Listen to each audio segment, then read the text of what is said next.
ಇದ್ದಿದ್ದೇ ಬಂದ್ ಮಾಡ್ತಾರೆ ನೋಡಕತ್ರಿ.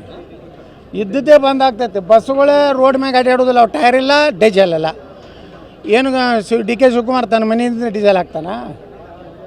ಡಿ ಕೆ ಶಿವಕುಮಾರ್ ಇವತ್ತೇನು ಕಂಪ್ಲೀಟ್ ಲಾಸ್ನಾಗಿದೆ. ಎಲ್ಲ ಗ್ಯಾರಂಟಿಗಳು ಸರ್ಕಾರಿ ನೌಕರದಾರ ಸಂಬಳ ಕೊಡೋಕ್ಕಿಲ್ಲ.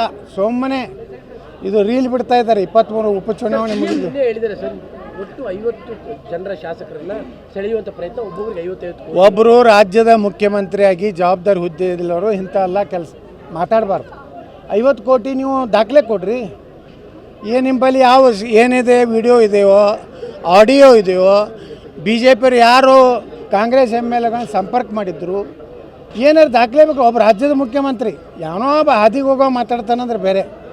ನಾ ಮಾತಾಡಿದಾಗೆಲ್ಲ ಸಿದ್ದರಾಮಯ್ಯ, ಪರಮೇಶ್ವರು, ಡಿ ಕೆ ಶಿವಕುಮಾರ್ ದಾಖಲೆ ಕೊಡಿ ಎತ್ನಾಡ್ರಿ, ದಾಖಲೆ ಕೊಡಿ ಅಂತ ಅವ್ನು ಖರ್ಗೆ ಹೇಳ್ತಿದ್ದ. ಈಗ ನಾ ಸಿ ಎಮ್ ಅವ್ರು ಕೇಳ್ತೀನಿ, ನೀವು 50 ಕೋಟಿ ರೂಪಾಯಿ ಬಿ ಜೆ ಪಿಯವರು ಏನು ಪ್ರಲೋಭನೆ ಮಾಡ್ಯಾರ ಅನ್ನೋದು ದಾಖಲೆ ಕೊಡಿ. ನನ್ನನ್ನು ಮುಟ್ಟಿದ್ರೆ ಜನ ಸುಮ್ಮನಿರಲ್ಲ ಅಂತ ಒಂದು ಹೇಳಿಕೆಯನ್ನು ಸಿದ್ದರಾಮಯ್ಯ ಅವರು ಮೈಸೂರಿನಲ್ಲಿ ಹೇಳಿದ್ದಾರೆ. ಅವರನ್ನು ಮುಟ್ಟಿದ್ರೆ ಡಿ ಕೆ ಶಿವಕುಮಾರ್ ಬಗ್ಗೆ ಸರಿ ಇರುವುದಿಲ್ಲ ಅಂತ ಡಿ ಕೆ ಶಿವಕುಮಾರ್ ಸಂದೇಶ ಕೊಟ್ಟರೆ, ನಮಗಲ್ಲ, ಅವ್ರಿಗೆ. ಯಾವ ಕಾರಣಕ್ಕೆ ಹೇಳಿರ್ತಾರೆ? ಯಾವ ಕಾರಣಕ್ಕೆ ಅಂದ್ರೆ ಡಿ ಕೆ ಶಿವಕುಮಾರ್ ಮುಖ್ಯಮಂತ್ರಿ ಆಗ್ಬೇಕತ್ತ.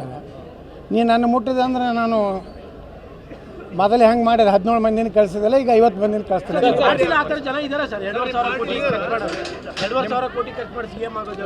ಅದು ನಿಮ್ಗೆ ಗುರ್ತಿರ್ಬೇಕಲ್ಲ. ಯಾವ್ಯಾವ ಕಾಲದಾಗ ಯಾರು ದುಡ್ಡು ಮಾಡ್ಯಾರ, ನಾನು ಎಣಸ್ಲಕ್ಕೆ ಹೋಗಲ್ರಿ ಅವ್ರ ಮನೆಗೆ.